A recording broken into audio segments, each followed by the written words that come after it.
Nigga, call me. Man, y'all gotta give a fuck, right? I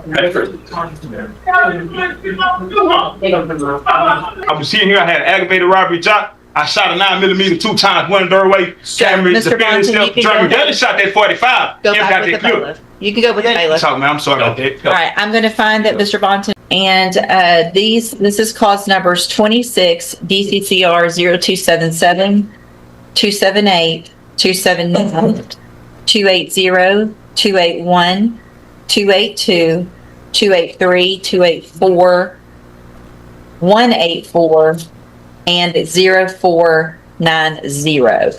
And Mr. Bonton was examined for competency to stand trial by Dr. Grimsley. I've received that report. I'm going to take judicial notice of the court's file in all of the cases. The report is dated April 14th of 2026. The finding in that report is that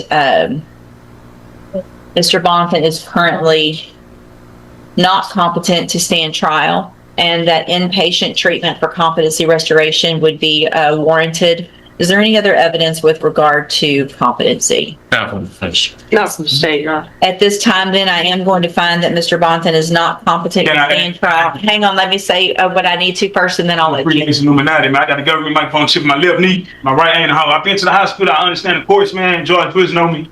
I'm not lying about nothing. I testify and take a lot of ticket tests. I'm innocent. I got the right to freedom of speech, man. I'm asking for probation, 2-year cap. I go home today because these people on the Illuminati application on their phone is manipulating the government system through my chip. I do hear voices. I don't take medication, and they force you to take medication and join S. Dunn Behavior Center. Coach Lewis know me. I was sitting here. I had an aggravated robbery job. I shot a 9mm 2 times, one doorway. Cameras, defendant, self-driving. They shot that 45. Go back with the bailiff. You can go with the bailiff. Talk, man. I'm sorry about that. All right, I'm going to find that Mr. Bonton is not competent to stand trial. Make sacrifice him, man. That inpatient restoration treatment is warranted. Order that he be sent to the appropriate facility for a period of not to exceed 120 days from the date he gets to that facility. No.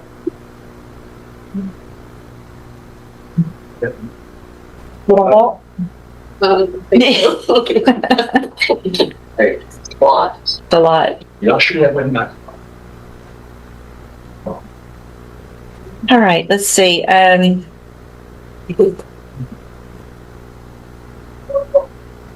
Mr. Eckhart, you've got Mark Marceau.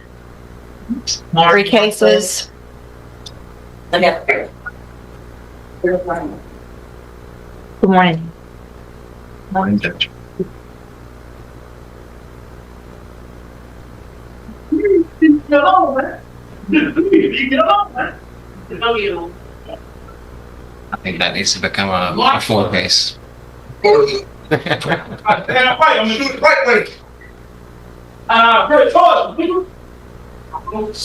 Hey, can I go on my stuff, man? If they rather be murderers than rapists, don't keep their pace, bro. But a brother, the fucking nigga call me. Man, y'all gotta give a fuck, right?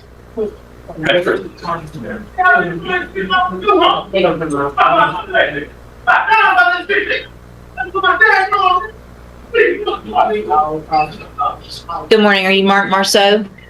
Are you Mark Marceau? Pled true to prior convictions, making this offense a second-degree felony. The agreement was for a cap of 8 years in prison. I've received the pre-sentence report. Has everyone had an opportunity to review that report? We have, Your Honor, and I want to commend Justin Riley on what a great report he wrote. He really did it. Mrs. Malfino? I have, Judge. Any additions or corrections? None, Your Honor. Judge, obviously I am aware that the criminal history is of concern to the court.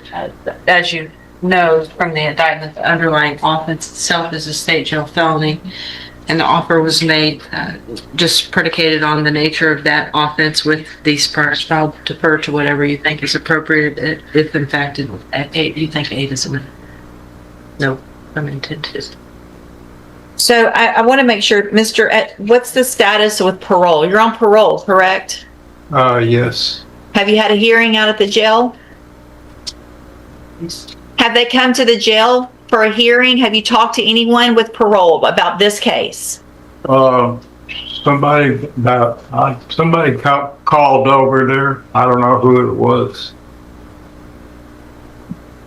Okay. There's something about parole, not parole, but like, I don't know. I don't understand what he was saying. Okay. There's a hold on him, correct? Sure. Mr. Parker, you may proceed.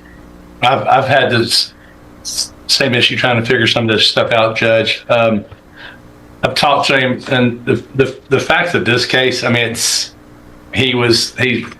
my understanding, what the probation calls it, he was living in a transitional house, and I've talked to him about where he's going to live. He intends to go back to the transitional house, and he was working there in the kitchen, and the facts are that he was out. It started pouring down rain. He went to a house. He was on the back porch that he thought was vacant, and he was on the porch getting out of the rain. And 5 cop cars pulled up. And as he says in his report, I asked him, "Why did you run?" And he said, "Well, 5 cars pulled up, and I got scared." And I mean, I've heard that a lot, but I mean, I think he's sincere in that. Not that it's justifiable, but that's what happened. He wasn't trying to break in the house, and that's what happened in this case. And I would point to the probation officer that thinks he might respond better to a structured guidance than to extended incarceration. It's in the top paragraph on page 5, the last sentence. And that's kind of my position. I think the last time he was in trouble, well, he's obviously been incarcerated, but was in 2017. I clearly think that the probation office has pointed out everything that's about him thoroughly in this report, and just going back to his childhood, how he's raised and how he's lived, and his educational standing and his mental capacity. I think he's competent, but it's not as high as a lot of people that are out there, and he struggles to get by. The burglary, I'm just glad we're not here on an offense involving him actually being inside someone's home or involving a child. So, but based on the mitigating factors pointed out by Mr. Riley, I'd ask the court to consider the 8.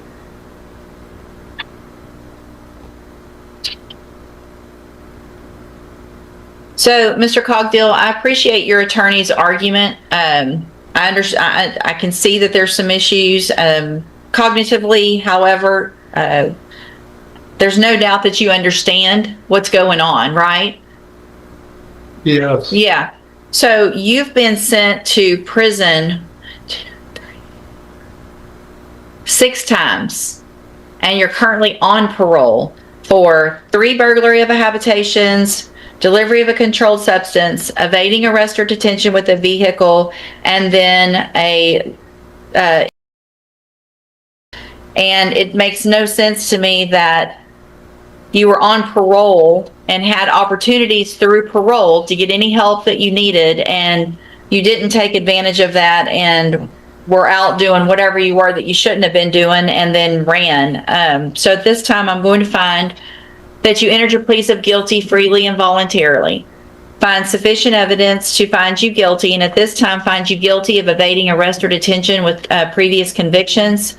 Find those prior convictions true that you pled true to. Sentence you to a term of 6 years in the institutional division of the Texas Department of Corrections. You will receive credit on that sentence for any time that you've been in custody that the law gives you the right to receive.